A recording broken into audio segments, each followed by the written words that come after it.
Pete, the doctor told me I can be discharged in 3 days or so. What? Really? Yes. Of course, there will be lots of rehab coming ahead. Still, I'm so happy for you, Helen. You can finally sleep in your own bed. It's been 3 months since I was home last. It was a long 3 months. This was all my fault. I told you to stop it, honey. I'm glad it was me and not you. Besides, we were lucky no one else got hurt from the crash. But you are bound to a wheelchair now because of me. I can't tell you enough how sorry I am. I know being sorry won't cut it. Hey, you've apologized enough already. I really don't blame you or anything. Your late mother would be so furious of me. I promised her that I would protect you. I am your only family, and now I have hurt you. It was an accident. You learned your lesson the hard way not to speed too much. You now know what happens when you do. Absolutely. I'm so sorry. Okay, that's the last time you're going to say sorry. So, are you picking me up, or what? Of course I will. I will carry all your stuff. I will reserve a wheelchair-friendly cab or limo service. There's no way I'm driving with you in the back, at least for a while. Okay. I think they will let me go around noon. I'll let you know when I find out the details. Sounds good. Are you sure you're not busy, though? I know you're in the middle of an important project. Everyone knows what happened. Even the CEO told me to take good care of you and personally gave us a get well package. They would make me go even if I said no, which I won't, of course. Wow. How nice of everyone and your CEO. Please say thank you to everyone for me. I will make sure I do. Your CEO is a woman, right? Yes, she's around my mom's age. She is one tough, smart lady. Is she now? I wonder if she would like my baking. I'm dying to bake, so maybe I could prepare a small thank you gift with it. I hardly ever see her, though. It was actually the first time I've ever spoken to her when she gave me the package. It's quite famous that she is a serious camper. Camping. I don't know what I could give back that's related to camping. Do you know if she has any food preferences? I don't know. I can ask around if you want me to. Yes, please do. By the way, how is our apartment? Have you been cleaning at all? I will. I will tidy up so you can get around in your wheelchair. Will, meaning you haven't been, have you? But I understand it has been very hectic these past months. You were going back and forth between home and the hospital and work. You don't have to get everything done before I come back. I'm going to make time tonight. I want to make sure everything is in the right place for you. It's the least I can do. Thanks. I'll let you get back to work. Okay. Good luck with the last bit of your hospital life. If you can, please pack or gather items I can start to take home. I can't come see you today, but I plan to tomorrow. Pete, are you coming home soon? I'm still at work. I see. Can you please let me know when you are working late? I've been working late this whole month. Can't you guess? I assumed you would be, but then sometimes you come home early. I'd like to know when I need to prepare your dinner. It takes a long time for you to cook lately. Well, why do you think? I'm cooking from my wheelchair. It's been 6 months since you got out of the hospital. When do you think you'll be able to walk? I can stand up if I hold on to something. But you can't walk yet? No. Have you been going to rehab? Of course. The doctor said you'd be able to walk through rehab. Are you sure you're working hard enough? I am doing my best here. How can you say something like that? We've only been able to go to barrier-free places. Where we can visit is very limited right now because of you. I really wanted to go camping this summer too. What is the matter with you? What? Your attitude towards me. You've become so mean to me lately. It's not like I prefer to be in this wheelchair. Oh, what are you implying?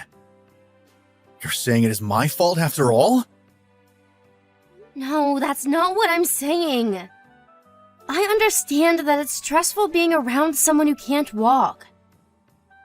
But you know, I think you can be a bit more considerate, at least. I feel very isolated from society as it is. Especially now that you've become very busy. I'm lonely. You know I have a huge project to handle. Yes, I know that. But you've been going out on your own on the weekends too. Do you not want to be with me anymore? It's not like that. Sorry. I've been overwhelmed with everything that's been going on. I didn't mean to be so hard on you. It's okay. I understand. You are a very outgoing person, so not being able to move around freely must have been very stressful for you. Yes, but it can't be helped. I should have managed my feelings a little better. It's not your fault, Helen. I'm sorry. Hey, let's go camping. Huh? I don't think that's possible. Of course it is. There are many camping resorts nowadays. We can find one that is handicap friendly. I mean, I would still need a lot of help from you. I will gladly help. Okay then. We'll go as soon as your project settles down a bit. I will handle the booking and packing. Are you sure you want to go? Yes, I am. I want you to be able to enjoy summer, and I need to get out too. It would be a good opportunity for me to learn how to get around outdoors. Thank you, Helen. I know I'm being selfish. You are not being selfish, Pete.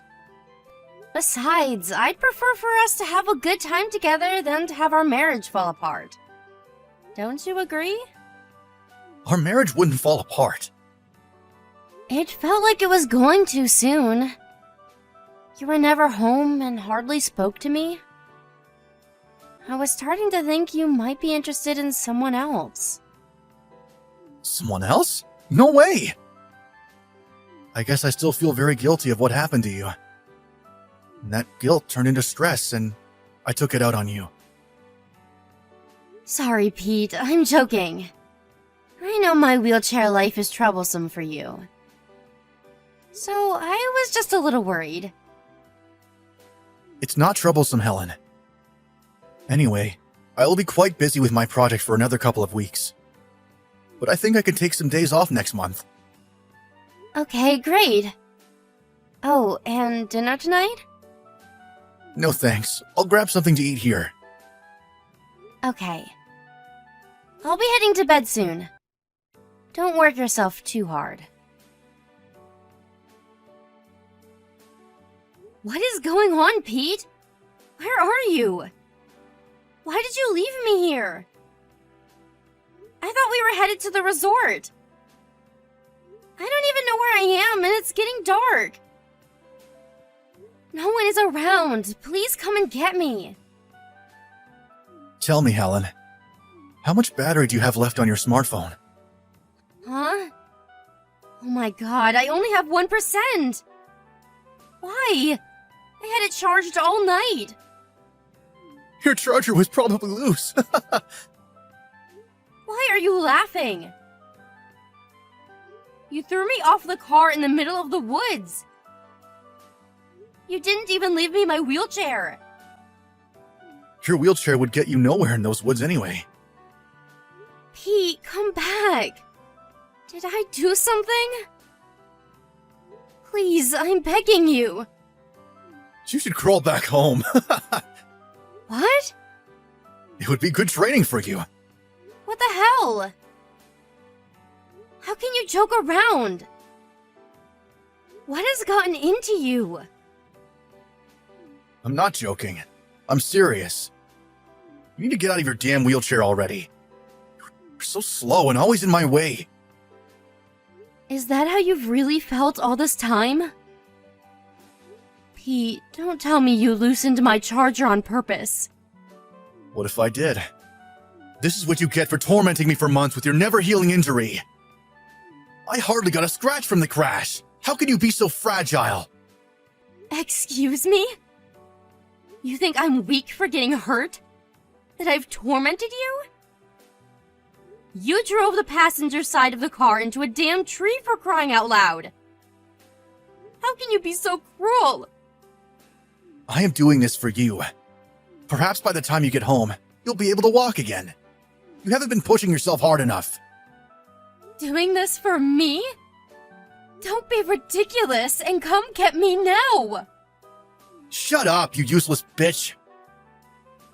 What? The only reason you were able to live normally is because of me. You have no one else. Without me, you are no good. Pete, what has happened to you? So you just want to get rid of me now? Yes? Despite me taking care of you, all you do is whine.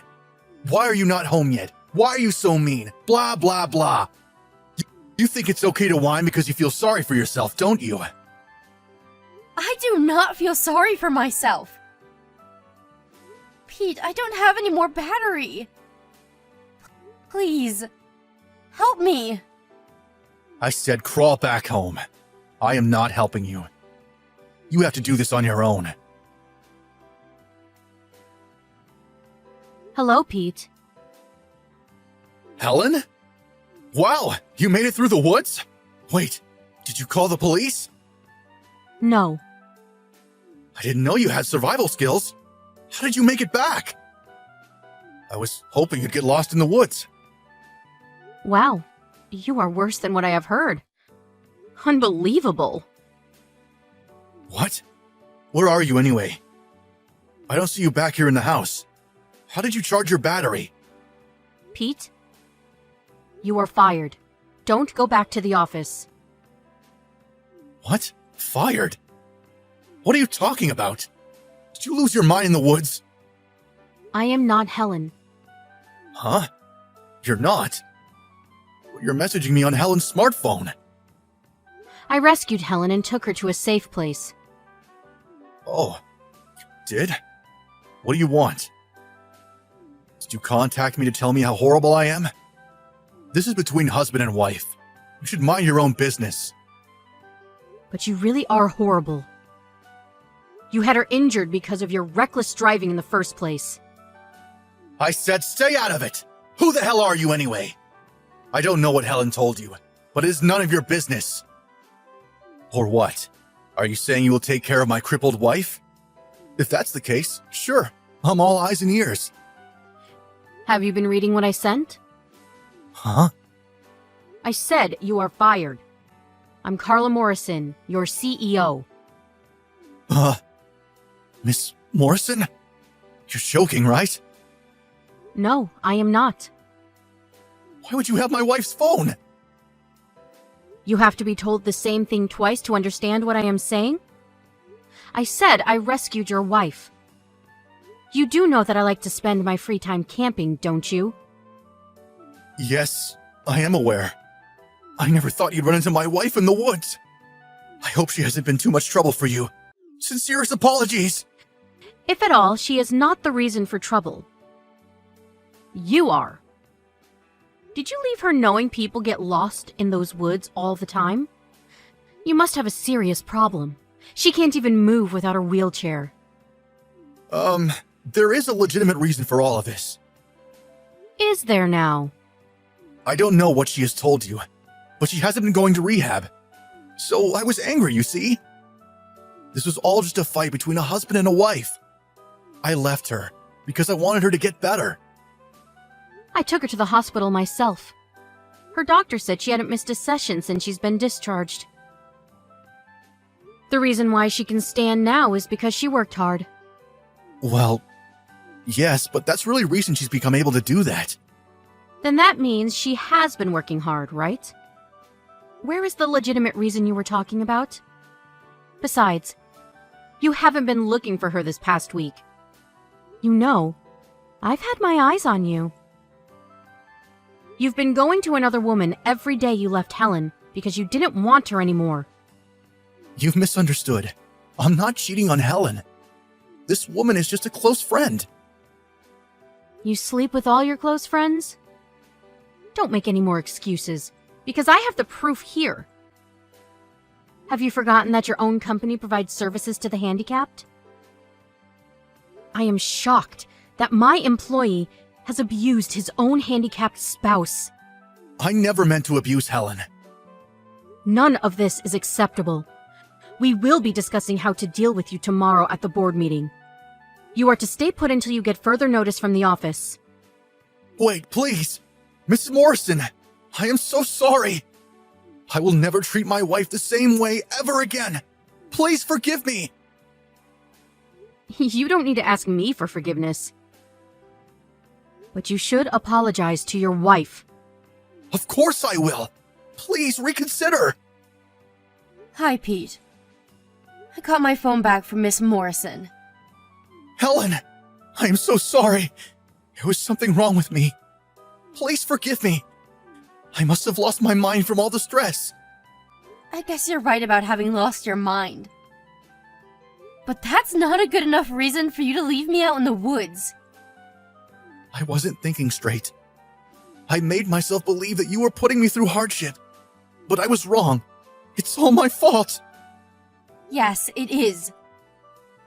I want to be clear, once and for all. There is no way I would ever forgive you. I'm bound to the wheelchair because of your reckless driving. And on top of that, you left me in the woods while you slept with someone else. Helen, listen to me. I was only seeing someone else because I was weakened from the stress. Don't give me that crap. You must think this is all a joke.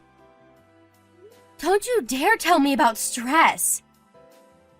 I have been putting myself through painful rehab every week while you are having fun cheating on me. I am truly sorry. I will never see the woman again. I swear to stay by your side. I will support you for the rest of my life. Oh, you swear? Yes. So please, can you tell Miss Morrison not to fire me? I can't lose my job. I will change and never hurt you again. You will be my priority in everything I do. There is no way I am getting back with someone who has tried to kill me. You think I am useless because I have no other family and because I can't walk? I don't think that. I will stay by your side. Please, let me be there for you. Just to note, it never even crossed my mind to divorce you, ever.